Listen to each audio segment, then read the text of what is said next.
Discuss करते हैं दोस्तों ग्रुप थ्योरी का जो स्टार्टिंग टॉपिक होता है बाइनरी ऑपरेशन के बारे में। मान लो आपको जी कोई नॉन एम्प्टी सेट दिया हुआ है, ठीक है, इसके ऊपर कोई ऑपरेशन स्टार दिया हुआ है आपको। अब ये ऑपरेशन स्टार जो है वो इस जी के ऊपर बाइनरी होगा या द्विआधारी होगा। वो किस केस में होगा? आप मान लो इस जी से कोई भी दो एलिमेंट उठा लो, जो मर्जी आपकी वो दो एलिमेंट उठा दो, ठीक है, इस जी से, और इसके बीच में जो ऑपरेशन आपको दिया हुआ है वो ऑपरेशन आप इस पे लगा दो।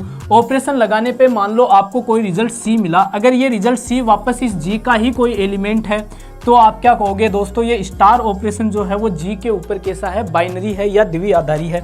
ध्यान रखना दोस्तों, इसी को हम बोलते हैं क्लोजर, ठीक है, इसी कंडीशन को हम बोलते हैं क्लोजर, ठीक है, यानी कि संवर्तता। और किसी भी सेट के ग्रुप होने की ये पहली कंडीशन होती है, मोस्ट इंपॉर्टेंट रहती है। ग्रुप होने की पहली कंडीशन क्या होती है कि भाई साहब जो भी सेट दिया हुआ है उसके ऊपर जो भी ऑपरेशन दिया हुआ है वो कैसा होना चाहिए? क्लोजर होना चाहिए। तो यही क्या होती है? क्लोजर की कंडीशन होती है। जो सेट दिया हुआ है उससे कोई भी दो एलिमेंट उठा लो, ऑपरेशन लगा दो, रिजल्ट वापस अगर आपको उसी सेट में मिल रहा है तो आप क्या कहोगे कि वो ऑपरेशन कैसा है? बाइनरी है, द्विआधारी है।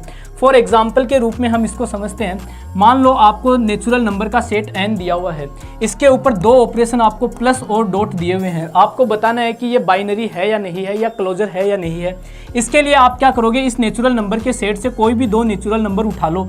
मान लो मैंने a और b कोई दो नेचुरल नंबर उठाए, इनके बीच में मैंने ऑपरेशन प्लस का लगा दिया। रिजल्ट क्या मिलेगा? रिजल्ट सर हमें एक नेचुरल नंबर ही मिलेगा। हम जानते हैं दो नेचुरल नंबर का योग हमेशा क्या होता है? एक नेचुरल नंबर ही होता है। इसी प्रकार अगर गुणा करूं इनको दोनों को मल्टीप्लाई करता हूं तो भी हमें क्या मिलेगा? एक नेचुरल नंबर ही मिलेगा, ठीक है, क्योंकि हम जानते हैं दो नेचुरल नंबर को चाहे जोड़ लो चाहे गुणा कर लो, रिजल्ट क्या मिलेगा? एक नेचुरल नंबर ही मिलता है। इसलिए हम क्या कहेंगे? प्लस और योग की जो संक्रिया है वो नेचुरल नंबर पे हमेशा कैसी होती है? बाइनरी होती है या क्लोजर होती है, ठीक है। इसी प्रकार बात करें अगर अपन सेट ऑफ इंटीजर जेड की, जेड से आप कोई भी दो इंटीजर उठा लो ए और बी, हम जानते हैं दोनों को जोड़ते हैं। इस पर मान लो आपको प्लस और डॉट की प्रॉपर्टी दी हुई है, दोनों को जोड़ने पर रिजल्ट अगर वापस आपको एक इंटीजर ही मिल रहा है, और हम जानते हैं दो इंटीजर्स का योग कर लो, गुणा कर लो, उनको घटा लो, तीनों ही केस में क्या होते हैं? वापस एक इंटीजर ही मिलता है। इसलिए हम क्या कहेंगे कि ये जो जेड है प्लस और डॉट के लिए कैसा है? बाइनरी है।